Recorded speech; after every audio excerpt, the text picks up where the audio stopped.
Thank you very much. Robert Petty, place 4 candidate, please. To answer your direct question, no, I haven't attended any budget meetings for this city at all. But what I do have experience in is possibly, it's a term used and it's called right sizing. And what we look at in that is dependent on the priorities of the city, the citizens, and of course the city council and all the inputs from the other committees. Where, I don't know, I hesitate to use the word cut, but that's a term we all understand.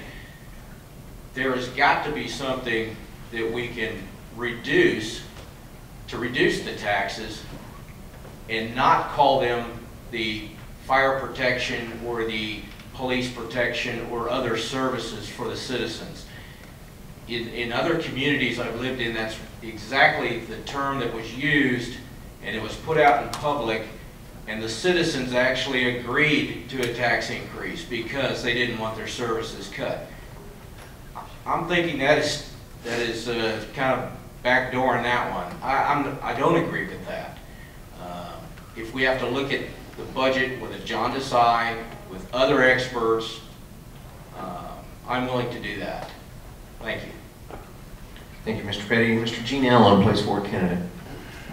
Carolyn, to answer your question directly, no, I've not attended any of the Kerrville budget workshops. I would refer back to my experience in previous council times, and would hope that the many grueling hours spent in the budget workshops from that previous experience would have some weight on my experience. As far as cutting, I've had many taxpayers look me square in the eyes and say, if I commit my vote to you, are you going to cut my taxes? And my response is always the same. I have the same concerns that you have. I pay taxes that hurt every year when I pay them. And as I mentioned in the Comanche Trace Forum, I'm not saying anything out of line that should be private. You can go to the courthouse and find out for yourself. My wife and I wrote checks for close to $35,000 in ad valorem property taxes last year. That hurts. It takes a lot of folks walking through the front door to make that up. So in saying that, I always ask, if I cut your taxes, what services are you willing to do without? Are you willing to do without the full fire protection that we have? I'm not. I value my home and I value my personal belongings. Are you willing to do with less police protection? Again, I'm not. I value my belongings. I don't want a burglar getting in my house and stripping it because there's not enough police protection. So I think we have to look very closely and look at reality. Mr. Allen, your time is up, please. Thank you. Mr. Paul Stafford, please. To answer your question, no, I have not attended any workshops. In the private sector, when I left business, I had nearly a $4 million budget and a staff of 43 people. When times were good, we increased services. When times were bad, we cut them back. We had salary freezes. We had reduction in force. We had consolidation of business. And that's the same thing that we have to look at with our council in our city. Thank you. Thank you very much. And lastly, David Wampler, please, for mayor. Carolyn, I haven't been to a recent budget session, but I have reviewed this year the fiscal 2010 budget and compared our current tax rate versus tax rates over the last 4 or 5 years to kind of see the trend that we are from that standpoint. I did obviously attend a lot of budget sessions from 2000 to 2006 and have been involved in those 6 or 7 budgets. So I know what it takes. And I think there's a perception that somehow the city is overtaxing and putting money away into some sort of a slush fund, or that there is discretionary spending. I answered your question, the first question that you posed, which was, why are you serving and what are some of the things that you see are important. The number one role that we have really in all of our deliberations and actions as a council is, again, to tie the resources available with the problems and the issues at hand and the services that we must provide. And so again, rather than focus on the tax rate, rather than going and telling people, yes, I'll cut your taxes, or that it will cost less to live in Kerrville, which I don't think is really possible in the short term. I mean, I don't have the answer to that question. I would rather turn it around and say, what kind of town do we want to have? What sort of city do we want to have? And I know I could ask 20 people here and get probably 15 or 17 different answers. I don't expect that we're always going to have consensus. But to look at ourselves to say, I choose to live in a city, whether it's Kerrville or any other city, to avail myself of the services that are provided, there's a reason for that. And we're all going to have to look hard, particularly at our infrastructure, and to say, we need to pay for that if we're going to live in the city. I don't have an exact answer of what the trend's going to be going forward, how we're going to solve the particular issues and problems that are going to face us in the next 2 years, but I do know they're going to be there. And we're going to have to look at, again, trying to match those resources with the problems at hand.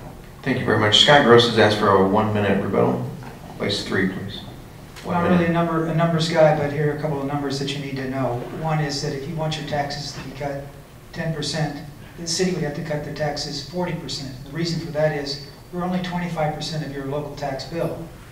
The county and the school district are the other 75%.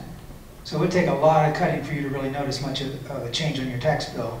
One other thing you need to understand, I think David mentioned infrastructure.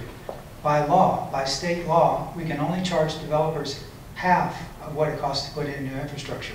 So if you want economic development, that's fine, but again, you got to pay the piper. If I could, I want to say one thing. Dave Wellman has asked for a 1-minute rebuttal. One other comment, in my review of our current tax rate, one thing I'd like to note is that the operations and maintenance portion of our current tax rate has gone down by nearly 1/2 of 1 cent over last year. So not a lot of money to most of us sitting in here, but as a trend line to show that government is operating efficiently and taking due consideration to the burden placed on the taxpayers for staff issues and other things that are involved in the maintenance and operation of our city. We actually did see a reduction. The overall tax rate did go up a bit due to a bond issue in 2009 to fund infrastructure projects. So again, thinking about what sort of city we want to have and where we fit into that. Thank you very much. Robert Keeble has asked for a 1-minute rebuttal as well. I just want a closer scrutiny placed on the numbers that the city staff generates. I think it's time that we had a little closer look at things than just accepting at face value what a TML-driven staff tells us. Thank you very much. Any more questions out of the audience? We have 2 back here. We have 1 over here, Ryan. Oh, we're never out of time. I do know this, since these guys know about budget, I'm going to give you my wife's checkbook. Yes, ma'am. I'm just very aware of the fact that in the middle of our wonderful city, we have the hospital coming down. And as a citizen, I haven't heard any definite plan about what's going to happen to that land when that building comes down. And I wonder if the council members would like to tell me their dreams, tell me maybe what is going to happen, some response to that.